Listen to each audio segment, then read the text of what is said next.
Sonic the Hedgehog! Hi everyone, it's me, Sonic! How fast can he really run? Let's find out together.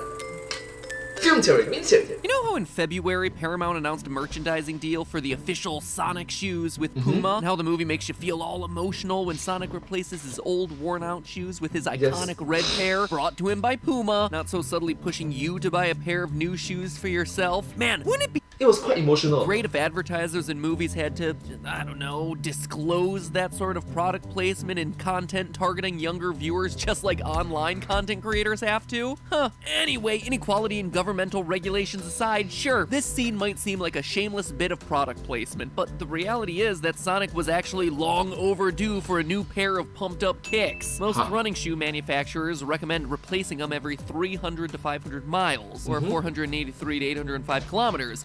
Case in point, I'm really grateful that map pack included both miles and km. Thank you. And according to competitive runners and coaches, it's rare to get more than 1,200 miles, or 1,930 kilometers, out of a solid pair of shoes before they start to fall apart. Now, I bring that up because in our last episode, we calculated that the Blue Blur ran 1,100 miles in that sprint to the Pacific Ocean and back. That, plus the extra miles that he puts on when fighting Robotnik, means that he is well overdue for a replacement pair by the time that they reach San Francisco. And that's assuming he was starting the road trip with a fresh pair of shoes to begin with. So hey, maybe it wasn't just a shameless plug for shoes, maybe it was just the movie trying to be factually accurate and It's a necessity. shameless plug for shoes.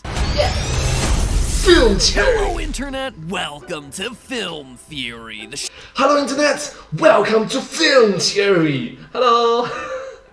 Let's start. Show that, ironically enough, has done more Sonic videos in the last year than our sister channel, Game Theory. Seriously, between doing Sonic videos over here on Film Theory and Marvel Strike Force videos over on Game Theory, it feels like the lines separating these channels are just getting blurrier by the day. It's quite grey, quite blurry. So, to say that the Sonic movie was better than expected was an understatement. Sure, it probably won't be winning any awards, or heck, who knows at this point. Maybe it will, considering the number of movies with delays or canceled release dates at this point. So heck, it could win some awards just by default. Oscar Best Picture winner for 2020, Sonic the Hedgehog. Case in point, this video came out in the year 2020, back when the start of the global pandemic period.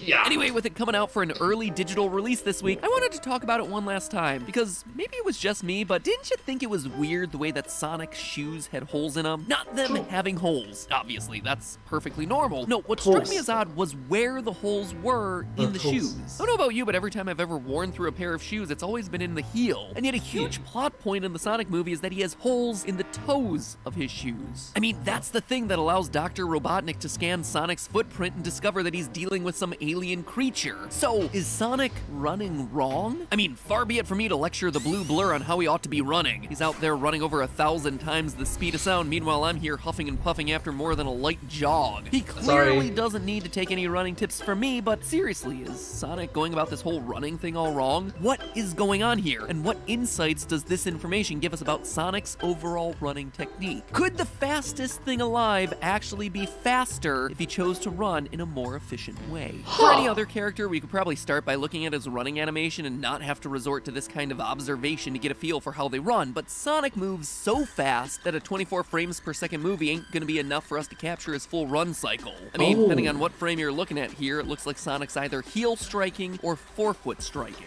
So case in point, I'm just glad that this video has been so educational about it. It's about heel striking or forefoot striking. So the more you know. Let me explain what I mean by that. In the world of running, there are several schools of thought about the proper way to run. When you run, you can either forefoot strike, landing with the front of your foot hitting the ground first, or you can heel strike, landing with your heel hitting the ground first. The fact that Sonic's shoes are completely worn through in the toe is highly indicative of the forefoot striking or toe running approach. And you see, that's interesting because more pressure, more effort is placed onto the toe part of the shoe than the back, the heel part of the shoe. That's actually not the method favored by elite competitive runners. Runners who compete to win in marathons mostly prefer the heel striking method. One of the main reasons for that is that running shoes have a heel that is specifically designed for that sort of approach. For instance, take a look at the Nike Vaporfly shoe. You see immediately that the heel part is much thicker, and when resting flat, the toe doesn't even touch the ground. You'd be running with a pretty awkward gait if you tried to land toe first on these sorts of shoes. Looking at the clip again, notice how the runner's heel actually extends out at first, as if it's about about to hit the ground before the runner pulls back and strikes heel first. Simply put, elite runners heel strike because that's what the best running shoes are currently designed for. These kinds of running shoes improve a runner's speed by packing the heel with foam that gives the heel a bit of a bounce, allowing the runner to rebound off the ground better. The exact same idea behind the Air Jordans that literally have an air pocket in the heel. Much like an inflated basketball will bounce better than a flat one, a running shoe heel made of the right materials will give a runner better bounce than if they were running with a flat shoe. Lately, the idea of having air pockets or foam padding in the heels of shoes has gone to extreme levels. Those Nike Vaporfly shoes that I showed you are built with the special Zoom X extra thick foam cushioning, which, according to Nike's calculations, makes runners 4% more efficient. Now, 4% might not seem like that big of a deal, but if you're an elite competitor trying to set a world record, that sort of extra efficiency might be enough to shave seconds, or heck, even minutes off of a marathon record time. True, it's a difference between the first place and the second place, or even first place and the fourth place. Yeah. And you know what? That's exactly what it's managed to do. In fact, that 4% has caused the Vaporfly shoes to dominate the competitive running world. In May of 2017, Olympic runner Eliud Kipchoge ran a marathon using the Vaporfly shoes and set a record of 2 hours, 1 minute, and 39 seconds, beating the previous world record by a whopping 1 minute and 18 seconds. That might not sound like all that much, but when you're talking about marathon running times, that is a huge difference from the previous record. In 2019, though, he broke the record again, this time running the marathon in under 2 hours. His sub 2 hours. Time 1:59:40. And real quick, can we actually take a moment to recognize how impressive a real live human being running a 26.22 mile marathon in 2 hours is? I mean, that is the equivalent of running a mile in 4 minutes and 34 seconds and then keeping that pace up for an entire 2 hours. Most of us can't even run a single mile, or heck, even a single lap at that sort of pace. I mean, I know there's that old saying, it's a marathon, not a sprint, but it almost feels like these people are just straight up sprinting non-stop for 2 hours. It's sort of performance that would make our buddy Sonic proud. But again, he did it wearing those Vaporfly shoes, which has led the entire sports world to ask, is it the shoes? That sounds like it's a joke or a line from an old Nike commercial, and well, is it the shoes? It's gotta be the shoes! It is a line from an old Nike commercial, but it's also a very real question that's happening in the sports world right now, which has caused the Vaporfly line and the world record marathon time that Eliud Kipchoge set while wearing them to become the center of controversy. According to sports science journalist Alex Hutchinson on Vox's Recode podcast, which, if you haven't listened to, is actually really fascinating. The 5 fastest men's marathons in history have all been run in the last 13 months, all by runners wearing Vaporflies. They don't act soon, it's going to be too late because the world records are going to keep dropping, and then they're going to be in a situation where if they try and restrict it, it's like, oh, well then all the times in the last 5 years or whatever have been run on quote-unquote illegal shoes. Maybe Nike's fears of this sort of controversy are exactly the reason that when they first started testing the Vaporfly prototype out in real competitions back in 2016, they actually disguised them to look like other types of running shoes. Oh my gosh, so it's quite coincidental or sus.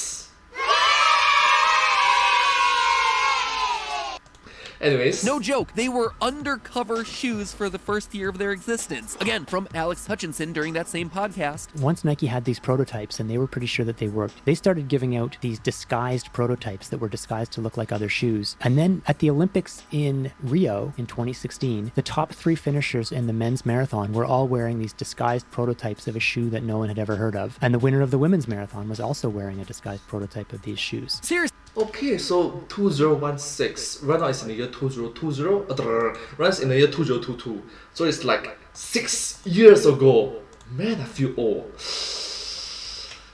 How wild is it that people are setting world records with some kind of futuristic Zoom X super foam running shoes that people are talking about banning the shoe for being too good, and that the shoe company is actually having to disguise the shoe prototypes to secretly sneak them into competitions? The point of all of this is that yes, the shoes do matter, and what the shoes are built for is heel striking to give yourself that little bit of extra bounce with each step. If Sonic is forefoot striking or toe running like we see him do, he seems to be giving up a huge advantage. advantage. So does that mean that Sonic is actually running incorrectly? Well, not necessarily. You see, all of this comes from the world of competitive running, where people are trying to shave a few seconds off their world record time, and that 4% of extra efficiency matters. But there are some runners who espouse a completely different viewpoint. The idea that forefoot striking is actually a better, healthier, and more natural way to run. It's a big part of what drives the push towards barefoot running that's gained so much momentum over the last couple years. People who either choose to run completely barefoot or run in shoes with flat soles and no padded heels specifically designed to simulate a barefoot running feel. A study in the Journal of Applied Physiology examined the force exerted by people running barefoot on a treadmill and found that, when landing on their toes, a graph of the force experienced by the runner's body was a smooth curve.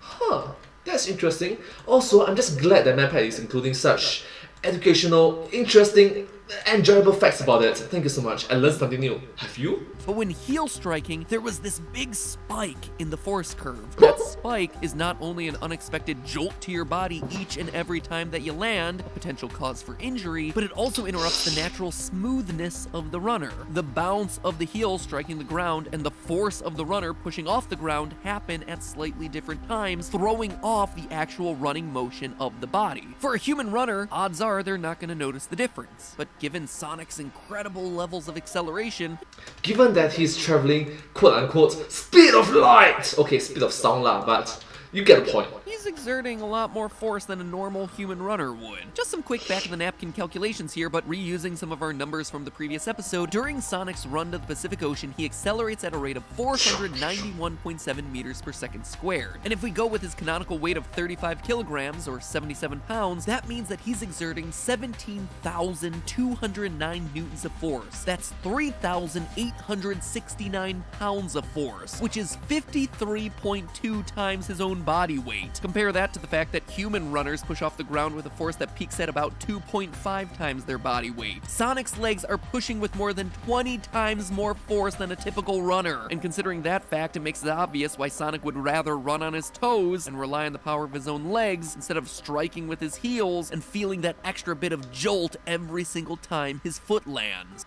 But case in point, you recognize that this sort of pressure is quite damaging to your body, right? The bones in your body. Wait a minute, this is a fictional character. Maybe the bones that is inside Sonic is vibranium, adamantium.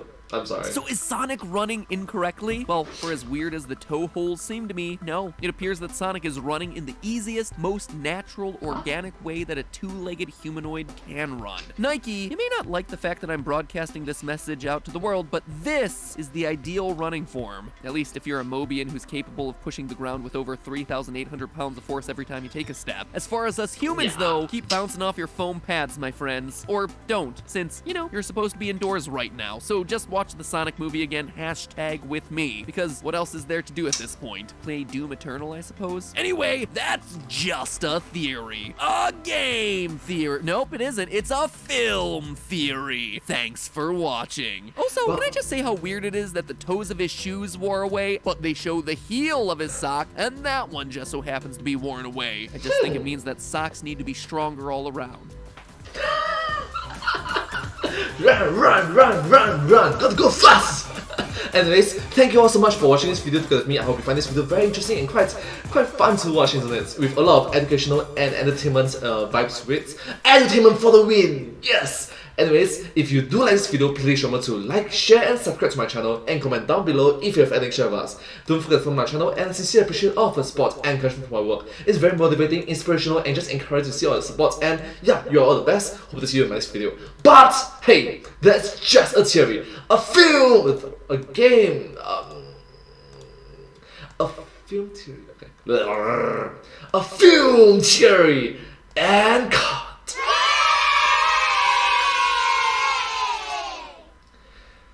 And I hope to see you all in my next video. Yeah! Thank you so much.